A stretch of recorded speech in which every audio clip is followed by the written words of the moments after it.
假如閣下咧喺呢一個丙午年咧就丁酉月出世嘅話咧，今日就為你去講解咧，你呢一個年同月為你帶來咗啲乜嘢嘅福氣啦，同埋乜嘢嘅地位啦，乜嘢咧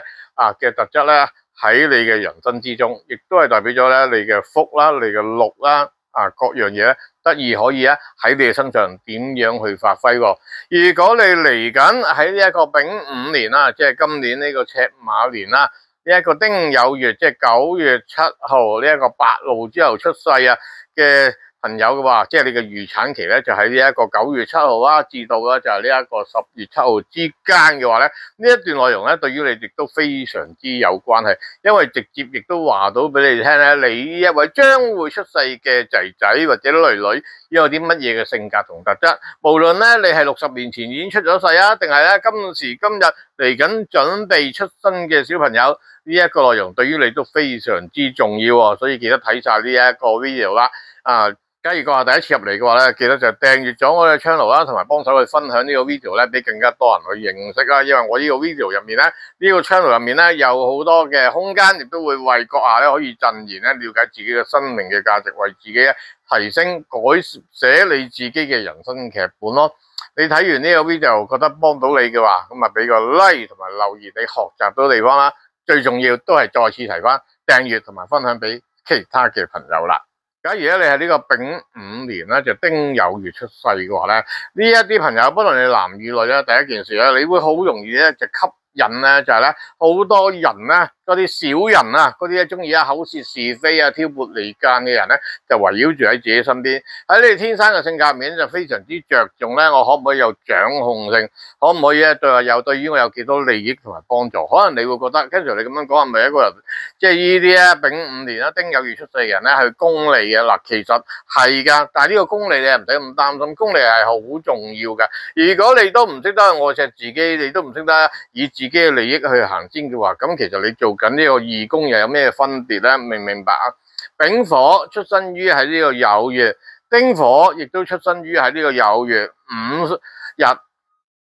午火嘅年份即係屬馬，亦都出生喺呢個酉月，有一個着數喎。因為呢個酉字咧，對於呢一個午火嚟講咧，第一件事係貴人星，即係咧會幫到咧呢啲朋友咧，又吸引到好多人咧去咧有呢個支持力喺你嘅身上。而呢啲朋友俾你嘅唔單止佢落手落腳嘅支持力喎，你都俾到一份咧就創意，因為午火同呢個酉金咧帶住有呢一份叫做創意啊、突破性嘅內容。但係有個弊病嘅地方喎，因為呢一個午火、呢個丁火呢個丙火，呢3把火都燒住呢一個金，所以換句話講，對於佢去表達自己，因為呢個酉字亦都代表咗佢嘅嘴巴，代表咗咧佢同屋企嘅關係，所以呢啲朋友咧就好鬼中意咧，就咧不論男女都係對屋企就要求高啊，或者甚至會管住屋企啊，好多時咧對屋企人咧有一種咧就惡死能登啊、兇悍啊。或者咧就係好似我哋咧，我要咁樣就要咁樣啊！但係又得意喎，你對屋企人惡死，但係乜嘢事啊，去到你自己搞唔掂嘅時候，又要指意晒咧屋企人去幫，你又好喜歡咧就咧借用屋企嘅資源，利用屋企嘅資產，但係你又成個日要對屋企人咧就爭減決咯，嗰個關係又唔識得去處理啊，永遠咧都係一個咧就表面地咧講得唔夠到肉啊，表面都唔夠，你連表面嘅嘢都唔識得做咯，所以咧呢一啲日子出世嘅朋友咧嘅父母啊係特別壓力大咯。但係又好得意喎，啲父母咧就鞠躬盡瘁，死而後已咁樣為呢一個朋友去付出，無論你係呢個1966年出世啊，定係呢個2026年出世嘅朋友啊，你都會擁有呢啲特質咯。丙見丁就稱之為叫做丙奪丁光，因為你中間冇空間啊。如果你有個日元，左邊一個丙，右邊一個丁，或者係左邊一個丁，右邊一個丙嘅話咧，呢啲叫做咧日月並照，呢啲就好命嚟嘅，皇帝嚟嘅。你好簡單睇一啲叫做咧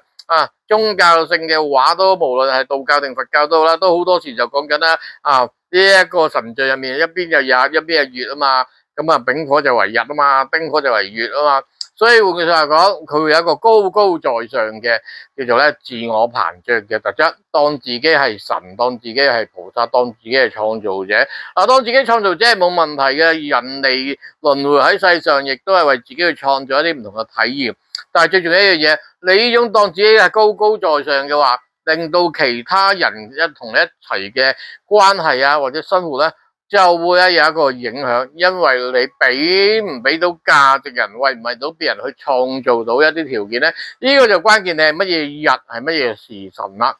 所以你留意翻啊，呢個丙午年呢一個丁酉月出世嘅朋友，仲有一樣嘢，你嘅資產啊，因為咧月嘅天干就代表你嘅資產，係啊，無論你係乜嘢嘅叫做日子啊。所有丙午年丁酉月出世嘅朋友，你都係會好容易出現咗有呢個叫做劫財嘅狀態。你嘅朋友啊，你個資產啊，去到某程度上咧，又會俾人破壞，或者自己咧交錯選，又信錯人哋嘅資訊啊，或者信錯咗啲朋友啊，結果就導致咩啊？即係左手嚟就右手去咯，左耳入就右耳出咯，好多中谷啊食嗰啲，你又會有呢個破壞嘅情況。午火午嘅年份酉嘅月份。酉咧係一個重逢咧，就係一件好事啊，多創意。但係其實都關鍵翻，你呢個創意係有冇去執行咧？定係咧會一種離地不停咁喺個腦度咧打遊戲機咧，明唔明啊？齋諗而佢唔做咧，所以咧要關鍵性咧，你係乜嘢嘅日同埋乜嘢嘅事咧去造就。同樣啦，大家都係喺丙午年丁酉月，都係呢個9月7號至到呢一個12月8號出世嘅。唔知你係60年前嗰個啊，定係咧？嚟緊呢一個月份啦，如果你嘅日嗰度咧，你揀選嘅嗰啲條件咧，同你係有一個叫不配合，或者令到你嘅層次降低嘅話，咁你人生咧就會咧勞而無功或者好啲嘅就事倍或者功半咯。如果係不配合嘅話咧，個時辰咧，你嘅事業咧就真係人做我做游水跑步，你嘅事業就難以去發揮咯。丙午係一個非常之中意咧計較比較說教，但係呢一個都唔緊要啊，因為咧其實所有丙午年嘅朋友咧都擁有呢一方面嘅條件但係咧最重要嘅地方咧，你嘅計較比較說教係會出到面，因為天干有個丁火同個丙火，就會喺呢個日月爭輝嘅情況，即係丙奪丁干，你又會懷疑咧人哋小氣你。你都會咧就小氣人哋，好似卓越過你，呢一啲冇辦法噶。當然你經過個後天嘅修煉，咁呢個後天修煉就決定咗啲乜嘢，你個乜嘢日同埋乜嘢嘅時咯。呢一個修煉咧就令到你自己咧就係可以得以去提升。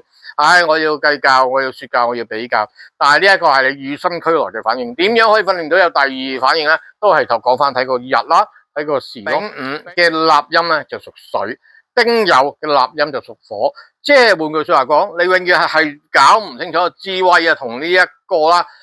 禮儀上面咧嗰種平衡性，又覺得一樣嘢我自己要好有智慧，有時有智慧嘅話就可能要突破啲框架。但係如果你要跟步驟講感覺，火主呢一個感覺最主呢個浪漫嘅話，又要講自己中唔中意，但係又要講呢個智慧，會唔會有一個南轅北轍